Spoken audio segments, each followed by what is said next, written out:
LWO1 WeatherNet. Liftoff conditions looking pretty good. ESTS is ready for launch. Ignition. Liftoff.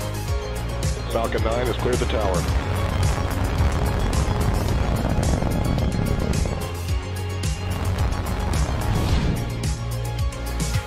Ten, 9, 8, Side booster ignition. 6, 5, 4, 3, 2, 1.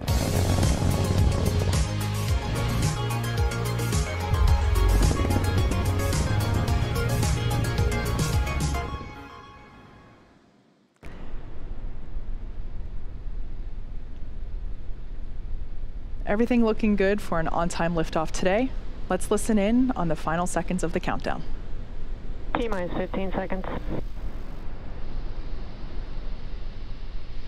10, 9, 8, 7, 6, 5, 4, 3, 2, 1.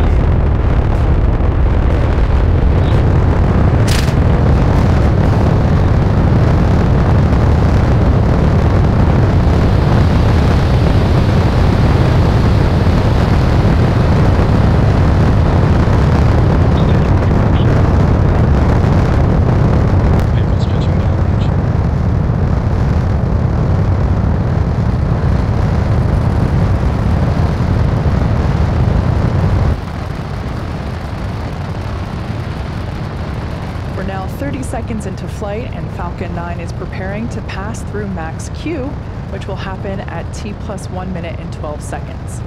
For those of you that might be unfamiliar with this term, max Q is when the vehicle will experience the greatest amount of dynamic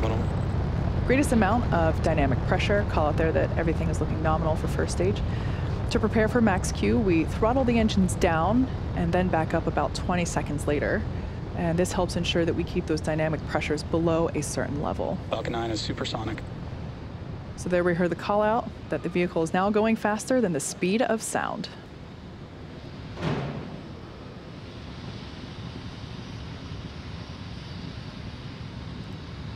Vehicle is experiencing maximum dynamic pressure. So there we heard the call out that the vehicle is passing through max Q. Again, that's the moment in which the vehicle experiences the greatest amount of dynamic pressure, greatest amount that it'll see throughout flight. Now in just a few seconds, we'll hear the call out that MVAC chill has begun. Just like we did on the M1D engines for first stage, we open the pre-valves between the propellant tanks and the turbopumps, allow some of that super chilled liquid oxygen to cool down the turbopump hardware. There we go, so MVAC chill has begun. So that super chilled liquid oxygen is flowing through the turbopumps, allowing them to cool off prior to full flow of propellant. Everything is looking good with stage 1 trajectory. Coming up, we're going to have 3 events happening in quick succession. We're going to have main engine cutoff, followed by stage separation and SES-1, or second engine start 1. Main engine cutoff coming up in 3 seconds. And MECO. Stage separation confirmed. All right, there on your screen we have confirmation of stage separation as well as MVAC ignition. Good MVAC ignition. Great view there of planet Earth rotating behind the first stage, which is on the left-hand side of your screen, and the second stage on the right-hand side. So on the left-hand side, we can see those grid fins beginning to deploy into the landing position. Those grid fins will be utilized to help steer Falcon 9 for a precise landing on our drone ship, which, like I mentioned earlier, is positioned a couple hundred miles. Nominal trajectory.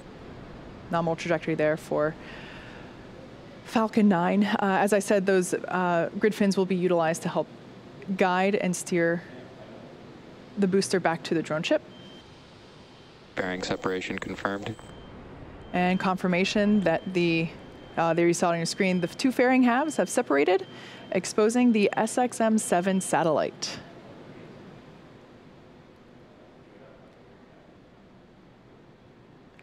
If you look closely, you can actually see the fairing disappearing from view in the background there.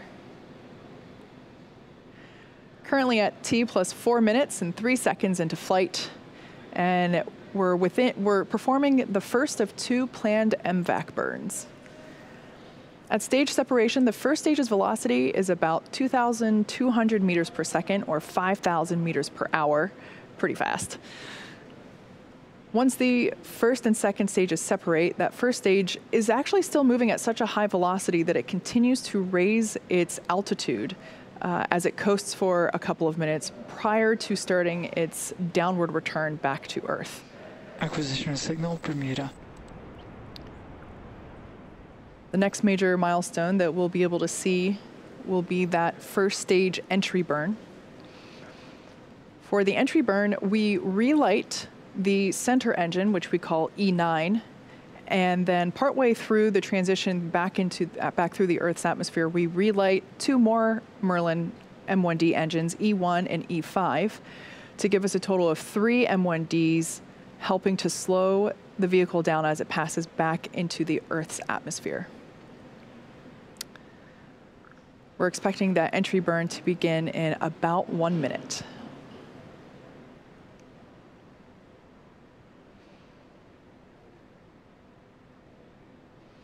Trajectory continues to look good there on second stage, carrying the SXM-7 satellite for Sirius XM. Vehicle is on a nominal trajectory.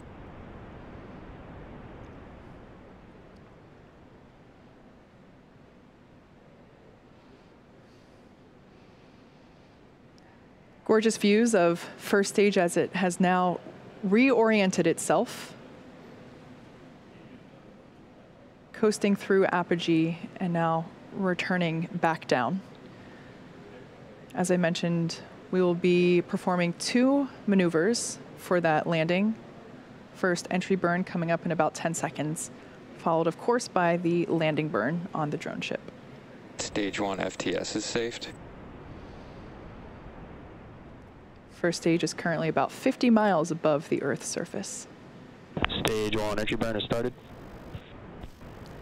There we can see that the entry burn has begun on the left-hand side of your screen for that first stage re-entry.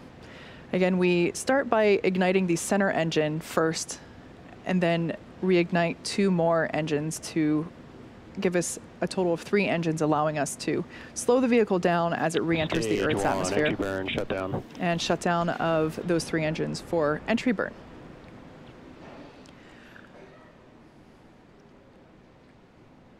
Trajectory continues to look nominal there for second stage on the right-hand side of your screen.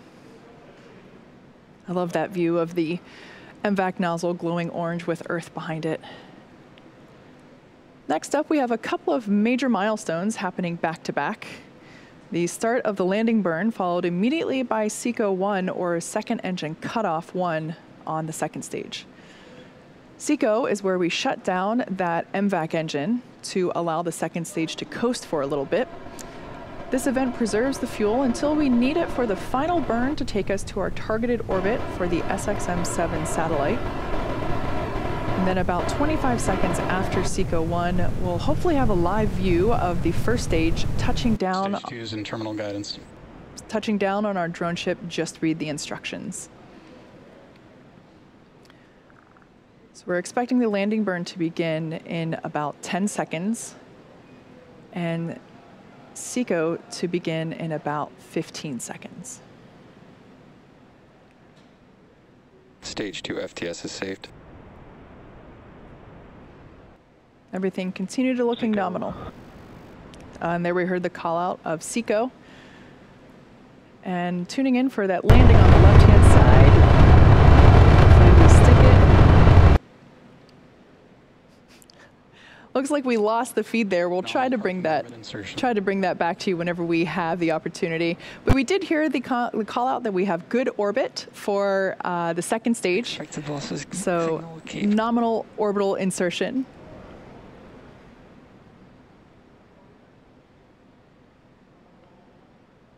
Stage 1 is landed. Landing operators proceed into 11.100 on recovery 1. We did hear the call out there that the first stage has landed. Unfortunately, we weren't able to bring the video of that as it was over the horizon. And there's that view. Once again, this is the 7th flight and therefore the 7th landing of this particular booster, also marking the 69th successful recovery of a Falcon 9 first stage. The second stage vehicle has just entered its first coast phase, which will last about 18 minutes, and will light that MVAC engine for a second time shortly thereafter at T plus 26 minutes and 3 seconds. We're going to take a break here, and as always, if you're interested in keeping an eye on that second stage throughout its coast phase, we'll leave you with an animation. See you back here at T plus 25 minutes.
Expected loss of signal, Bermuda.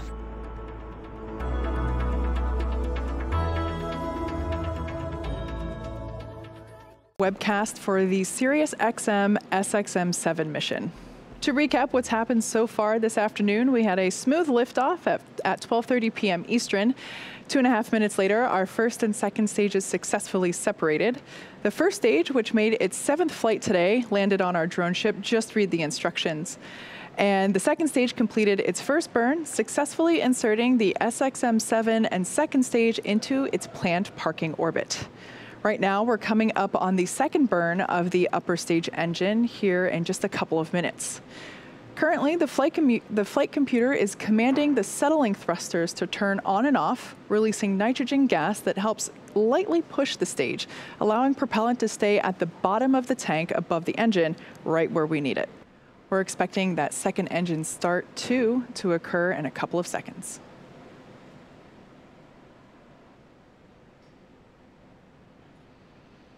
And there we can see that that MVAC engine has ignited, and the nozzle beginning to turn a lovely orange.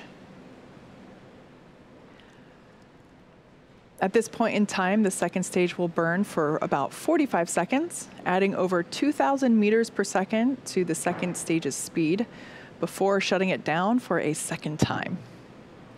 That shutdown event is called SECO-2, or Second Engine Cutoff Number 2.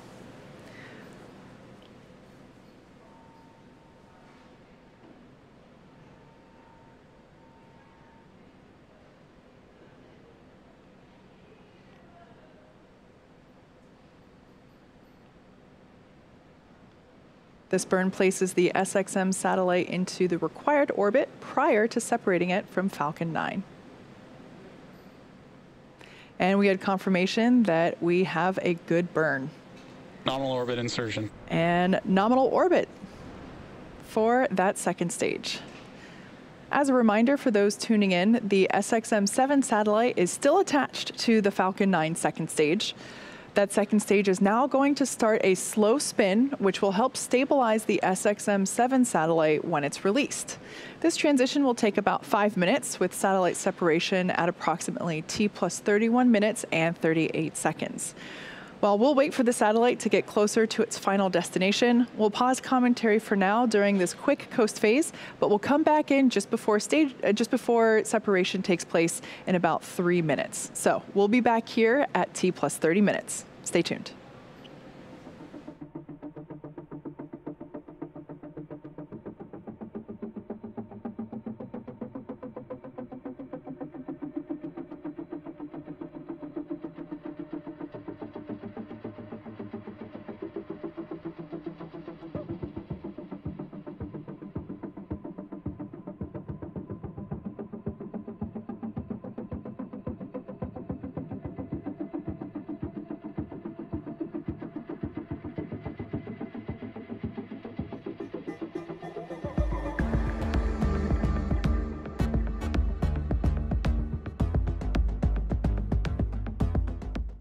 Welcome back to our coverage of the SXM-7 mission for SiriusXM.